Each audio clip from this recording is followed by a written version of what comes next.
কালকে ওই নিকোলাস জ্যাকসনের জায়গায় যদি মাইকেল জ্যাকসনও চেলসির হয়ে খেলে দিত না, তাহলে চেলসি কালকে ম্যাচটা হারতো না।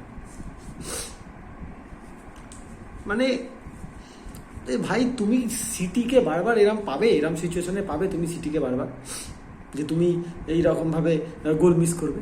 আর এটা ম্যানচেস্টার সিটি, ইউনাইটেড না, যে তুমি চান্সের পর চান্স পাবে, তোমাকে দিয়ে যাবে আর গোল করবে না নিজেরা। হ্যাঁ, এই বলতে খারাপ লাগছে, বাট এটা প্র্যাকটিক্যাল। এটা ম্যানচেস্টার সিটি ছিল কালকে।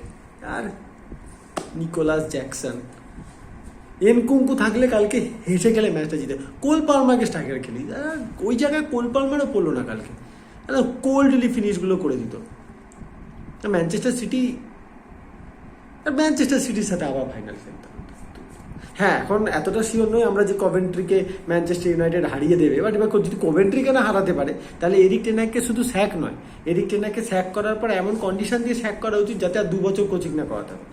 আমি কভেন্ট্রিকে ছোট করছি না ভাই, বাট কভেন্ট্রিকে তো হারাবো না অ্যাটলিস্ট সেমিফাইনালে। তার মধ্যে আবার আজকে খবর পেলাম মেসন মাউন্ট ইনজার্ড, চেলসি পুরো স্ক্যাম করে দিয়েছে এটা আমাদের সাথে। ওই নতুন ছেলেটাও ইনজোর্ড, কামওয়ালা, ও ইনজোর্ড। ও আমাদের সিনিয়র ডিফেন্ডারদের দেখে ভালো লেগেছে, ও তার ওখানে নাম লিখিয়েছে।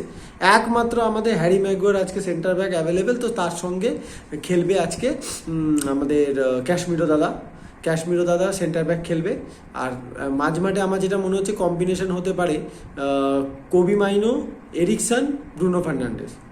কারণ ম্যাকটমিনে পুরো ফিট নয়, ম্যাকটমিনে হয়তো সেকেন্ড হাফে নামবে, তো এইটা কম্বিনেশন হতে পারে। যে খুব খারাপ কম্বিনেশন হবে না কিন্তু, কোবি মাইনো, এরিকসন আর ব্রুনো ফার্নান্ডেস হলে। আমি জানি না, তারপর যা হবে দেখা যাবে। এখন আপাতত কথা বলি চেলসি ভার্সেস ম্যানচেস্টার সিটি ওয়েম্বলিতে কালকে এফএ কাপ সেমিফাইনাল যা দেখলাম, তাতে প্রথম কথা আমি পেপ গার্দিওলার সাথে পুরোপুরি একমত। এই গরমে পুরো ঘেমে যাচ্ছি, তাও ভিডিও করতেই হবে। সেটা হচ্ছে পেপ গার্দিওলার সাথে আমি পুরোপুরি একমত। ভাই, এই টিমটা বুধবার দিন চ্যাম্পিয়ন্স লিগ খেলেছে এগেন্স্ট রিয়াল মাদ্রিদ, 120 মিনিটসের ম্যাচ ছিল, তারপর টাই ব্রেকার। কোন লজিকে, যেখানে উইকডেজে কোনো ম্যাচ খেলেনি চেলসি, ইউনাইটেড, কভেন্ট্রি, সেখানে কোন লজিকে শনিবার দিনকে এই ম্যাচটা দেওয়া হয়েছিল? ব্রডকাস্টারদেরকে খুশি রাখার জন্য, তাদের সঙ্গে চুক্তি আছে বলে। ফুটবলারদের কথা কবে ভাবা হবে ফুটবলারদের কথা? এটা পসিবল? বুধবার দিনকে একটা চ্যাম্পিয়ন্স লিগের মতো হাই প্রোফাইল ম্যাচ 120 মিনিটস খেলার পর এই প্লেয়ারগুলোকে দিয়ে আবার এফএ কাপ সেমিফাইনাল খেলানো হচ্ছে স্যাটারডে। কী হতো যদি গতকালকে যদি কভেন্ট্রি ইউনাইটেডটা গতকালকে খেলা হয়ে যেত, তো কী হতো?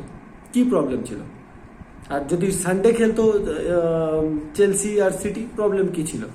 This is disgusting. আমি এখানে কোনো টিমের পক্ষপাত হয়ে কথাবার্তা বলতে চাই না, সোজা সাপটা বিষয়। প্লেয়ারদের কথা কবে ভাবা শুরু করবে এই সমস্ত অর্গানাইজেশনসরা? ইউএফা, ফিফা, এফএ, ওদিকে লা লিগা, এরা কবে ভাবা শুরু করবে? এটা তো যন্ত্র নয় একটা টাইমের পর। এই কারণে আজকাল ইনজুরিজ এত বেশি। The show must go on. কেন? কাদেরকে নিয়ে দ্য শো? তাদেরই যদি যত্ন না নেওয়া হয়, তাহলে কি করে এগোবে আগামী দিনে ফুটবল? এইরকমই যান্ত্রিক ফুটবল হতে থাকবে একটা টাইমের পর, বোরিং। সেই স্পার্ক হারিয়ে যাবে আস্তে আস্তে, প্লেয়াররা খেলতে চাইবে না। কারণ that is something bigger than football, and that is health. But কোথায় সেটা? কালকে পেপ গার্দিওলা যে কথাটা প্রেস কনফারেন্সে বলেছে, আমি টোটালি তার সাথে অ্যাগ্রি করি। এবার চলে আসি, বাট এটা তো কিছু করার নেই, আমাদের হাতের বাইরে, আমরা বলতেই পারবো। পেপ গার্দিওলার মতো লোক, ক্লপের মতো লোক, এরা কথা বলছে, তাতে কিছু হচ্ছে না। আপনি কে? যাই হোক, এবার চলে আসি কালকের ম্যাচের বিষয়। এখনও রিসার্চ করা উচিত চেলসি কালকে ম্যাচটা কীভাবে হারলো। প্রথম কথা হচ্ছে ফার্স্ট হাফে কিল করে দেওয়ার কথা ম্যাচটা, নিকোলাস জ্যাকসনের বাচ্চা পেরে ওঠেনি। সেকেন্ড হাফে যখনই তুমি আফটার 65-70 মিনিট যখনই তুমি সিটিকে খেলা ধরতে দিচ্ছ, আমি তখনই বুঝে গেছি গন্ডগোল। এবার সিটিকে খেলা ধরতে দিলে হবে নাকি? প্রথম 70 মিনিট তো সিটি সুযোগ দিল, সিটি বারবার সুযোগ দেবে। তাও আবার কালকে রড্রির এত খারাপ ম্যাচ গেছিল, রড্রি কালকে নাকি মিস পাস করছে, ফার্স্ট হাফে 6টা মিস পাস। এসব দেখা সম্ভব? রড্রির 6টা মিস পাস, সেদিনকেও সিটি জিতে গেছে। এটাই তো চ্যাম্পিয়নদের একটা বড় ভূমিকা না? এরা বাজে ম্যাচও জিতে যায়। বার্নার্ডো সিলভা কম্পেনসেট করে দিয়েছে কালকে আগের দিনের মিসেরটা, গোল করে দিয়ে। ওটাও বাইরে মারতে পারতো বা গায়ে লেগে ফেরত চলে আসতে পারতো, কিন্তু গোল করে দিয়েছে। এখন কালকের ম্যাচের কোনো ট্যাকটিক্যাল অ্যানালিসিস কিচ্ছু সম্ভব না। শুধু একটা জিনিসই বলতে পারি, কালকের ম্যাচে একটা সময়ের পর আর প্লেয়াররা পেরে উঠছিল না, এটা দেখে বোঝা গেছে প্রথম কথা। সেকেন্ড হচ্ছে, যেটা আমি এর আগেও চেলসির খেলা দেখার পর চেলসির ভিডিওতে বলেছিলাম, চেলসিকে নিয়ে ভিডিও করতে গিয়ে বলেছিলাম যে Chelsea in a better position than Manchester United. League table কি বলছে সেটা নিয়ে ভেবে লাভ নেই। চেলসি কেন বেটার পজিশনে? বিকজ চেলসি চান্স ক্রিয়েট করছে দুর্দান্তভাবে, কম্বিনেশন প্লে দুর্দান্ত, গোল করতে পারছে না, কিছু সময় গোল আটকে রাখতে পারছে না, দ্যাটস আ ডিফারেন্ট পার্ট।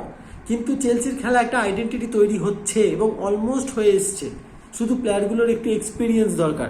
এই মুড্রিক ফুড্রিক প্লেয়ারগুলো যদি একটু এক্সপিরিয়েন্স এসে যায়, এরা যদি প্রপার নিজেদেরকে ডেভেলপ করে নেয়, এই চেলসি আনস্টপেবল হয়ে যাবে আর 2 বছর পর। ঠিক যেটা এখন আর্সেনালের সাথে হচ্ছে সেটা চেলসির সাথে হবে। এটা ডাউটফুল যে চেলসি সেই টাইমটা পচেতিনোকে দেবে কিনা। বাট কালও আমি যা খেলা দেখলাম, কিছু কিছু মুভস যা তৈরি করেছিল কালকে চেলসি, কিছু কিছু কম্বিনেশন প্লে যা চেলসি তৈরি করেছে, ইভেন গোটা সিজনে কিন্তু আমি এটা দেখেছি।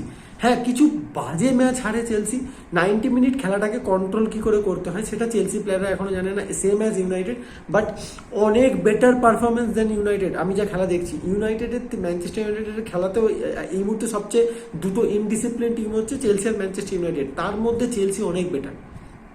কাল আমি যা চেলসির খেলা দেখলাম, one of the best performance এই। আর চেলসি নিজের এবছরের 3টে বেস্ট পারফরমেন্স করেছে এগেন্স্ট ম্যানচেস্টার সিটি। কালকে ম্যানচেস্টার সিটির সাথে ফার্স্ট হাফে যে পারফরমেন্সটা করেছিল চেলসি, হেসে খেলে কালকে সেমিফাইনালটা জিতে যাওয়া উচিত। জিতে গিয়ে ফাইনালে উঠতো, ইউনাইটেডের সাথে খেলা করতো, চেলসি চ্যাম্পিয়ন হয়ে FA কাপ নিয়ে সেলিব্রেট করতে পারতো। বাট সেই চান্সটা কালকে চলে গেছে।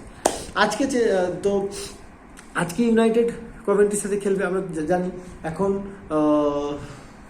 কি আর বলবো, এর মানে কালকের ম্যাচটা থেকে আমি না, ইউনাইটেড হেরে গেলে এতটা হতাশ হই না, কালকে আমি যতটা হতাশ হয়েছি চেলসির ম্যাচটা হেরে যাওয়া থেকে। আরে ভাই, সিটি না, সত্যি কথা বলো, অনেস্টলি স্পিকিং 10% তো একটা সুযোগ হতো না চেলসির এগেনস্টে ফাইনাল খেললে। সিটির এগেনস্টে কী করে নেবো আমরা? যাই হোক, চলুন আজকে সেমিফাইনাল দেখি, কভেন্ট্রির সাথে আবার কি মাখামাখি হয়, কি হেগে ফেলে ছড়ায় সবাই, তারপর কথা হচ্ছে। ততক্ষণ সবাই ভালো থাকবেন। আর চেলসি ফ্যান্স, বি পেশেন্স, এই টিমটা তৈরি হবে। পচেতিনোকে একটু টাইম দিন, আর 2-1টা ভালো প্লেয়ার এনো। আরও প্লেয়ার লাগবে, যাই হোক, বাট হয়ে যাবে, কোনো ব্যাপার না। চলুন, ম্যাচের পর কথা হচ্ছে। Bye guys.